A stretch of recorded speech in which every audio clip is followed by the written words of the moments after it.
My father tried bragging to his friends that he raised me well despite letting my late mother abuse me daily. I called him weak, spineless, and pathetic in front of everyone, and now the whole family has exploded.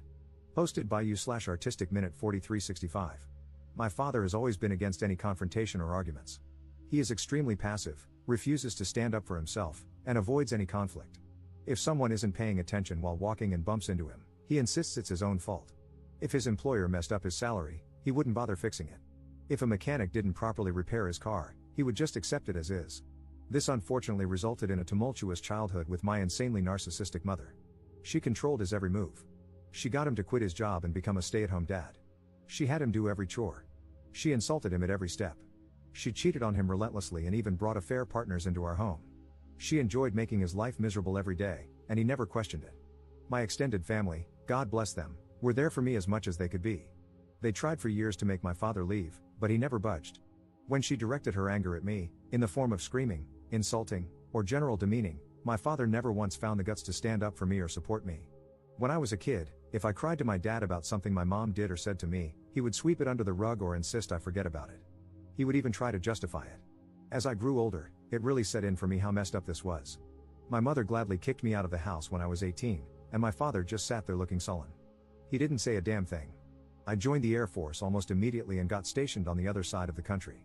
The dynamic was awful, and I could have easily gone down the incel route if not for therapy and the amazing people I met along the way. It took years for me to get into a better mental space. I was filled with hatred. My mother left my father 2 years after I got stationed and utterly destroyed him in the divorce. She was unalived a year later in a DUI with one of her affair partners. I took a lot of joy in hearing that it took her hours to unalive, and that's when I knew I really needed help to process things. I'm almost 30 now, have a girlfriend who is perhaps the best thing to ever happen in my life, and she fully understands the situation with my family. I have learned not to allow myself to be consumed with anger and resentment by my past, or so I thought, and instead put that energy toward my future. I have been extraordinarily low contact, nearly no contact, with my father since I left. As much as I try, I cannot make that connection with him. I recently went to a family reunion and brought my girlfriend with me. My father was there since it was his side of the family. They have many issues with him, but he's family, so whatever, I guess. I made sure to avoid him. I was chatting with my uncles when I heard my father talking in the background. He was discussing how a co-worker of his was going through a divorce after discovering his wife was having an affair and was positioned to have a very favorable outcome. My father remarked that his co-worker should work to forgive his wife and, in his own words, set a good example for unity and forgiveness, and how he believed he had set a great example for me in that regard. I swear it was like a switch went off in my head, and I was mentally back to being that rage-filled 18-year-old. All these years, and he never learned a damn thing. I turned to him and asked if he was effing serious. He looked at me and started to stutter. I know the next minute was pure word vomit, and I can't relay it perfectly, but to sum it up, I shouted that he was a pathetic father, a pathetic man, that his family all knows he's a disgrace of a human being who would rather let his son be treated like crap than defend him because he's a effing coward. No one would ever see him as an example to live by, his wife would rather sleep with half the neighborhood than even touch him, and he should never ever believe anyone respects him. I began to derail and ramble between my shouting, and my girlfriend quickly took me out and drove me home. It was insane how quickly being away from him made me feel better. She just held me when we got back and told me it was okay. Again, she's the best thing to ever happen to me. I was ashamed of how I lost it and am now going to resume therapy, that's a given. However, I'm glad I finally unloaded what always needed to be said onto him. Extended family is pretty mixed in their reactions.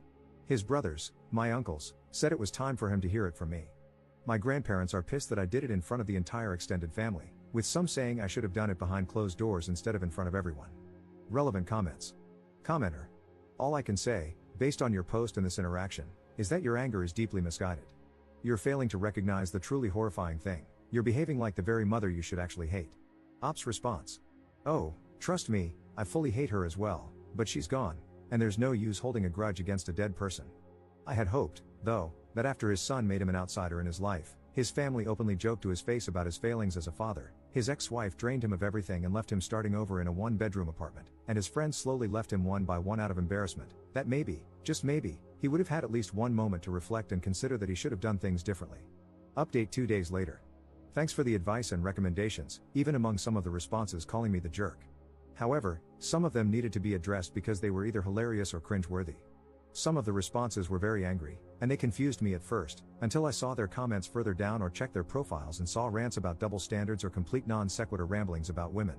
So yeah, not helpful advice, but they served as great dark reflections of how I could have turned out if not for the support in my life. Some attempted to portray my dad as a humble, kind, caring, sensitive old man, and made it seem like I was just being a big bully. This was a good insight into how enablers of abuse get away with so much in today's world, because so many people forget that they are part of the abuse themselves. Others tried to mentally dissect me or have a gotcha moment to pull apart my story. That was generally asinine, and I had to step away from those before they asked for my cranial measurements or something. So, it was pretty much the next morning when I realized I needed to address the events of the night before. I first spoke to my girlfriend and gave a sincere apology for having her see me like that. She reassured me that nothing was wrong. She's known me for years, has always known me to be level-headed, and understands why I snapped. She has her own history of dealing with narcissistic families, so she absolutely understands the dynamic. She only really suggested that it would be best to work on spending time around my extended family since my father will always be there. I told her not to worry, that I would immediately talk to them afterward to figure that out. So, that part's fine. I may have looked kind of like a jerk in front of her, but I'm making sure that doesn't happen again. I also informed her of my intentions to resume therapy to keep myself steady, which she was happy to hear. I called my grandparents and sincerely apologized for putting such a sore dent in their family reunion. I told them it wasn't appropriate, and while it felt good to say those things to him, it should have been done privately, not in front of everyone. I also explained that going forward, as much as I love spending time with them, since the family always gathers as one group, which includes my father, I need to distance myself occasionally until I feel comfortable being around him again. I reassured them that I'm not, nor would I ever, establish an ultimatum or make demands of them. Either way, I just need to step back for now. I guess during my apology and explanation, I was kind of going on a tangent because my grandfather interrupted me to tell me to calm down. He explained that after I left, people started to separate or slowly leave, and eventually, they were able to talk to my father one-on-one.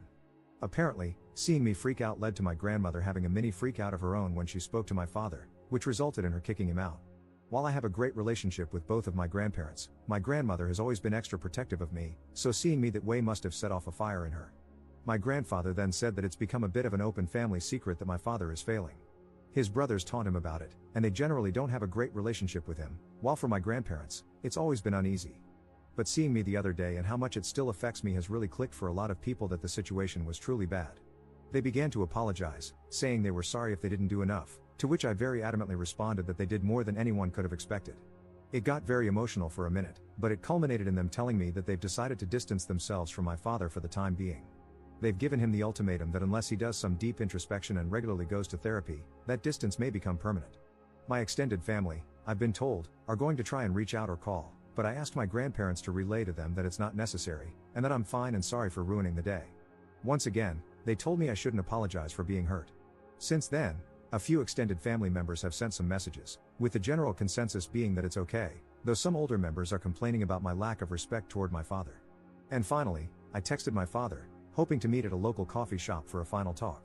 When I met him, he didn't look good. I think his parents tearing into him finally got the message through. I had so many things I could have said, but instead, I asked him first if his coworker took the advice he gave him well. He just said that neither the coworker nor several others interact with him anymore. I then asked if he truly, 100% believes that everything he did for me as a child was for my benefit. He didn't really say anything. Finally, I asked if he has any regrets about how I was treated as a child and whether he thinks he did anything wrong. He looked utterly defeated and mumbled that he could have done more. I could have poked and prodded or gone on another rant, but instead, I told him this should be goodbye, and I hope he gets the help he needs. I think finally unloading my frustrations was what I needed to be able to move on and find peace. I absolutely need to stay on track with therapy and admit that a public outburst wasn't okay, but I think I'll be fine now. Second update 3 weeks later. Things have progressed over the last couple of weeks, and I now have broader context about my family. Long story short, a lot was hidden from me. My father was an absolute D-bag to his family, and that's why they treat him the way they do. I received a lot of feedback, and one thing that stood out was people questioning whether my extended family could have contributed to the abuse, which could explain why my father was so feeble. Since I've been trying to work on my relationship with my family, I figured it was time to ask the hard questions before going further. I met with my dad's brothers, who invited me out to a popular lunch spot. For context and clarity, Dale is the oldest brother, he is married and has a daughter and a son. My father is the second oldest, self-explanatory. John is the second youngest, also married with a son, and Bill is the youngest, married with 3 daughters. So, we met up, and I ripped the band-aid off by asking about my father growing up, what he was like beyond the basics I knew, and what's really going on with their relationship. Dale sighed and basically summed up that, besides what I already know, there's a lot of backstory I'm unfamiliar with that they never shared because it was never the right time or place.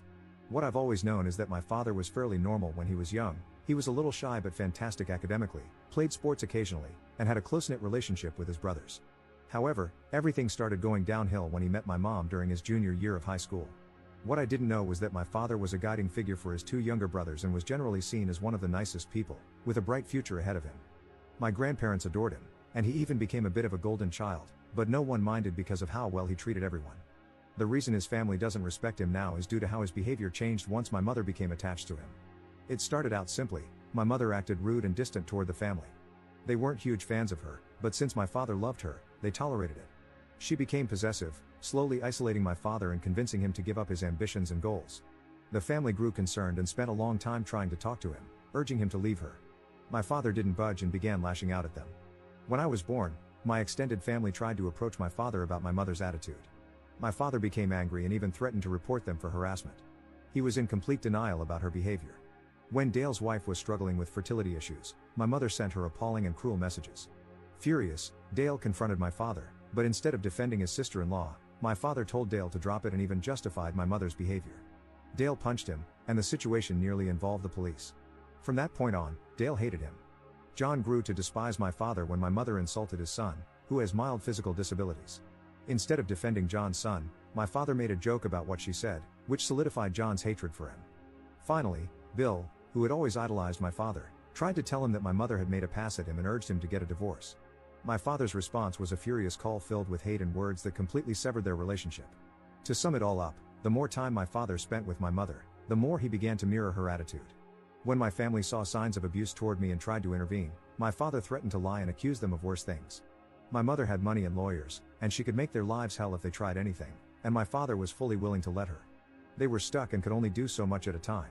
The older members of the family, like my grandparents, great-aunts, and uncles, believe in the traditional mindset of sticking together as a family no matter what, while the younger generations want to keep their distance from my father.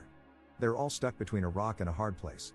There's more they told me, but it essentially boils down to the fact that my father chose to lay on the hill for my mom, ruining his relationships with his brothers in the process.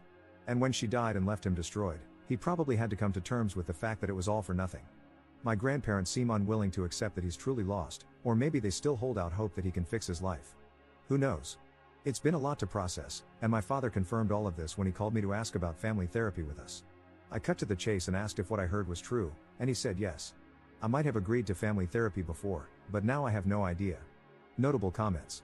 Commenter. You were basically your dad's meat shield throughout your entire childhood, and apparently, that was a pattern. Turns out, the man threw his own siblings under the bus as well. And now the idea is family therapy. If something is so deeply ingrained that he's willing to throw his child and siblings to the wolves just to maintain his own illusion, then I really don't think let's work on our relationship is the way forward. If anything, if I were you, I'd be very wary that this is just his latest attempt to let others take the heat while he stays out of the spotlight, pretending to be the good guy. Third update 2 weeks later. I came to the decision that it was time to cut off my father for good. The more I learned about who he was, the more I realized that nothing good would come from having him in my life. I'm also going to put some minor distance between myself and my extended family on his side until I can process things more.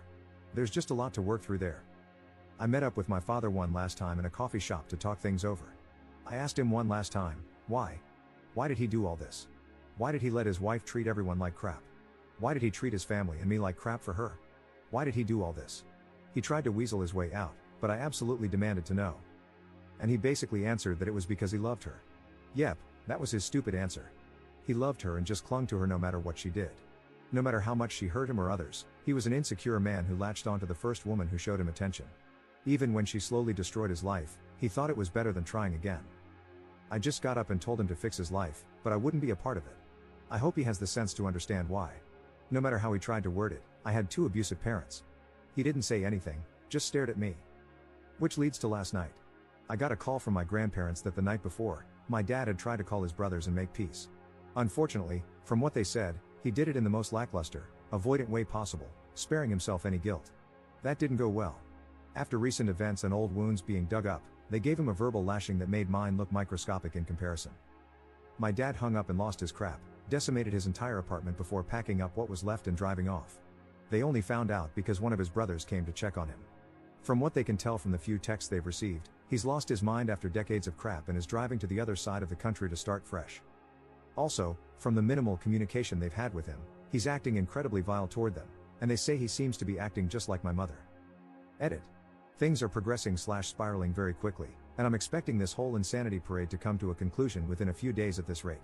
I won't make any real update until I have all the facts, but I'm just glad I made the decision to move on. Fourth update 3 months 2 weeks later. For those who stuck around, I'd say it's over and as wrapped up as it can be. My girlfriend/fiancé and I are getting married later this year. My father is alive. He lost his crap and spiraled, but a couple of weeks later, he came back. His apartment obviously barred him from returning and is pursuing legal and financial damages against him. He has no job anymore and is staying with my grandparents. He has hit rock bottom and has finally taken responsibility for his life, his choices, and his damaged relationships. It's too late for a lot of the family, but his parents are seemingly offering some help now that he's finally trying to fix things. However, the extended family as a whole has kind of blown up. My father became a mascot for deeper family issues that had been worsening over time. There are far too many to go over, but when he was finally called out, everyone realized there was no use in ignoring everything else going on. Minor feuds have formed, some people aren't speaking to each other, and some have entered marriage counseling and family therapy. People don't want to live by the but family mentality anymore. My fiancé and I have decided to distance ourselves. We were kind of disappointed, as we had hoped that since her family is insanely toxic, we could lean on mine. But I've come to realize mine has far too many issues to be reliable. Thankfully, we have a fantastic group of friends, so we'll be fine. And that's about it. I'm wrapping this up and moving on to a far less bitter lifestyle.